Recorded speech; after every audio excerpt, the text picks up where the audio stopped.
സ്നേഹമുള്ളവരെ, എന്താണ് ഈ അടങ്ങിയിരിക്കുക എന്ന് പറഞ്ഞാൽ?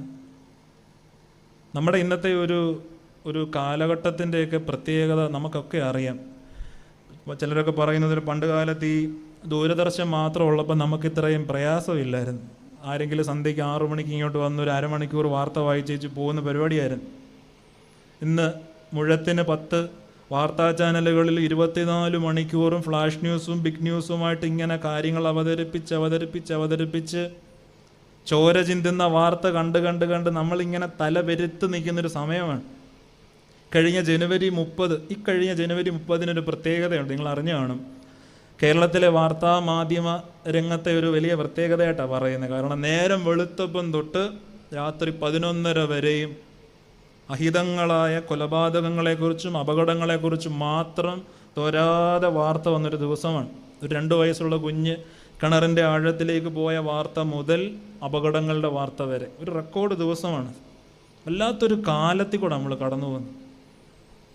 ഇതിനിങ്ങനെ നമ്മുടെ ഒപ്പം ജീവിക്കുന്ന ഹൈന്ദവ സഹോദരങ്ങളിങ്ങനെ ഈ ത്രേതയുഗം കഴിഞ്ഞു, ദ്വാപരയുഗം കഴിഞ്ഞു, ഇനിയിപ്പം ഇതിങ്ങനെ കലിയുഗമാണെന്നൊക്കെ പറയും. നമുക്കിതിനെ വേണമെങ്കിൽ അന്ത്യകാലമെന്ന് വിശേഷിപ്പിച്ച് നമ്മളും പറയാറുണ്ട്. എന്താണെങ്കിലും സമാധാനമോ ശാന്തിയോ തരുന്ന കാര്യങ്ങളല്ല ചുറ്റും നടക്കും. അത് പോരാഞ്ഞിട്ട് നമ്മുടെ വ്യക്തി ജീവിതത്തിൽ എന്തെല്ലാം പ്രശ്നങ്ങളാണ്. വ്യക്തി ജീവിതത്തിലെ പ്രശ്നങ്ങളിലെ നമുക്കങ്ങോട്ട് തരണം ചെയ്യാൻ പറ്റാത്തത് ഈ അവിചാരിതമായിട്ട് വരുന്ന ദുഃഖങ്ങളാണ്.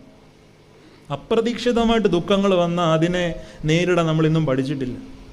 ചില മനുഷ്യരൊക്കെ പറയുന്നത് കേട്ടിട്ടില്ലേ, അങ്ങനൊരു പ്രയാസം എൻ്റെ ജീവിതത്തിലേക്ക് വന്നത് എൻ്റെ തലയ്ക്ക് പിന്നീന്ന് ഒരു അടി കിട്ടുന്നത് പോലായിരുന്നു. അങ്ങനെ ചില സങ്കടങ്ങൾ ജീവിതത്തിൽ കടന്നു വരും.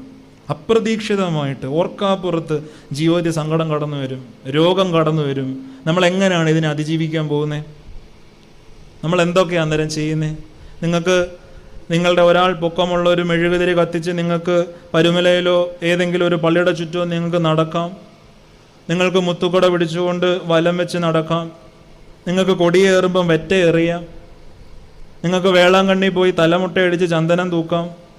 മണർകാട് പള്ളി നട തുറക്കുമ്പം വീട്ടിൽ കിടക്കുന്ന അമ്മയ്ക്ക് ഒരു തുള്ളി വെള്ളം കൊടുക്കാതെ അമ്മയെ കാണാൻ വേണ്ടി അങ്ങോട്ട് ഓടി നിങ്ങൾക്ക് നോട്ടുമാല എറിയാം, നോട്ടുമാല ഇടാം. നിങ്ങൾക്ക് ചെമ്പെടുക്കാം, നിങ്ങൾക്ക് ഉടമ്പടി എടുക്കാം, നിങ്ങൾക്ക് പത്രം വിതരണം ചെയ്യാം. എന്തൊക്കെ കാര്യങ്ങളിൽ കൂടാണ് നമ്മൾ കടന്നു പോകുന്നത്. പരുമലയിൽ നമുക്കൊരു MOC ബുക്ക് സ്റ്റോൾ ഉള്ളത് നിങ്ങൾക്കറിയാം.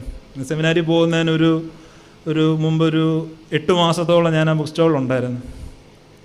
ഒരു ദിവസം ഒരു ഉച്ച കഴിഞ്ഞൊരു അമ്മച്ചി വന്ന് ചോദിച്ചു, മോനെ കൈയും കാലും ഉണ്ടോ എന്ന് ചോദിച്ചു.